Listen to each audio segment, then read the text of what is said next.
4 থেকে 5টা মতো কারি পাতা দিয়ে দিলাম, তাতে গন্ধটা খুব সুন্দর আসে। ব্যাস, যা দারুণ হয়েছিল। ও তো খেয়ে বলল, তুই এবারে প্রত্যেকটা তরকারি যখন রান্না করবি দিদিকে ফোন করে রান্না করবি, তাহলে টেস্ট ভালো হবে। বন্ধুরা, আমার একটি নতুন ব্লগে আপনাদের স্বাগত জানাই। কালকের ওই শিঙি মাছের একটি মাছকে আজ রান্না করব। আবার আমার দিদিকে ফোন করে জেনে নিলাম যে কিভাবে শিঙি মাছ রান্না করতে হয়। কিভাবে রান্না করলাম তা জানতে পুরো ভিডিওটা দেখতে থাকুন। প্রথমে ওই বড় শিঙিটিকে মেরে কেটে নিয়েছি, কিন্তু শিঙি মাছকে সাবধানে ধরবেন, ওর কাঁটা যদি ফুটে যায় তাহলে তো গেল, খুব যন্ত্রণা হয় বলে। তারপরে এই মাছটিকে নুন হলুদ মাখিয়ে রেখে দিয়েছি।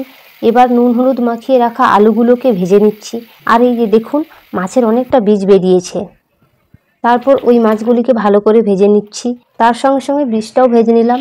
এই মাছটি কাটার সময় একেবারে সাবধানে কাটবেন। মাছটি রান্না করার অনেক পদ্ধতি আছে, যেমন একটি জিরা ঝোল হয়, পেঁপে কাঁচকলা এগুলো দিয়ে হালকা করে ঝোল হয়, আর একটা হয় কষা কষা করে ঝোল, যেমন হয় সেভাবেও হয়।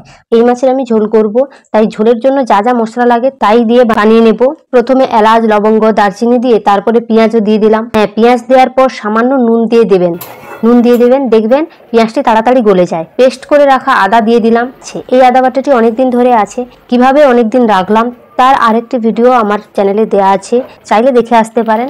সামান্য হলুদও দিয়ে দিলাম। তারপর রসুন বাটা, কুচানো টমেটো দিয়ে ভালো করে নেড়ে কিছুটা জল দিয়ে দিলাম। স্বাদ মতো লঙ্কা গুঁড়িও দিতে পারেন, আমি 8 চামচ মতো দিলাম। আপনারা বেশিও দিতে পারেন, কমও দিতে পারেন। বেশি লঙ্কা গুঁড়ো খাওয়া ভালো নয়। এই শিঙি মাছটি কিন্তু অনেক বড়, আমি ভয়ে মারতে পারিনি, ও আবার মেরে দিয়েছে। ভেজে রাখা আলুগুলো ভালো করে কষিয়ে জল ঢেলে নিলাম। দেখুন, জলটি যখন এইভাবে ফুটবে তখন এই মাছগুলিকে দিয়ে দিবেন। তার সঙ্গে বীজ ভাজাটাও দিয়ে দিলাম। 4 থেকে 5টা মতো কারি পাতা দিয়ে দিলাম, তাতে গন্ধটা খুব সুন্দর আসে। ব্যাস, এবার রান্না হয়ে গেছে। দেখুন পিসগুলো কত বড়, রান্নাটা দেখুন একদম হালকা হয়েছে। শিঙি মাছ তো স্বাস্থ্যের পক্ষেও খুবই ভালো, এটা বেশি রিচও হয়নি। আর লাউ ও ছোলা দিয়ে একটা তরকারি করেছি, আজকে দুজনে এক থালায় খাবো। ও আবার খাওয়ার সময় ফোন দেখবেই, অনেক বারণ করলেও শোনে না।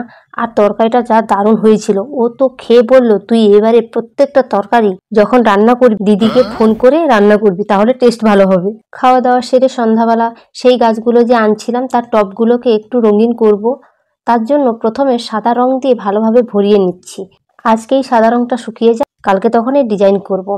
তো আজকের ভিডিওটা এই পর্যন্ত, দেখাবে অন্য একটি ভিডিওতে। যদি ভিডিওটি ভালো লাগে একটি লাইক কমেন্ট করবেন, বন্ধুদের মধ্যে শেয়ার করবেন, সাবস্ক্রাইব করে আমাদের পাশে থাকবেন। ভালো থাকবেন, ধন্যবাদ।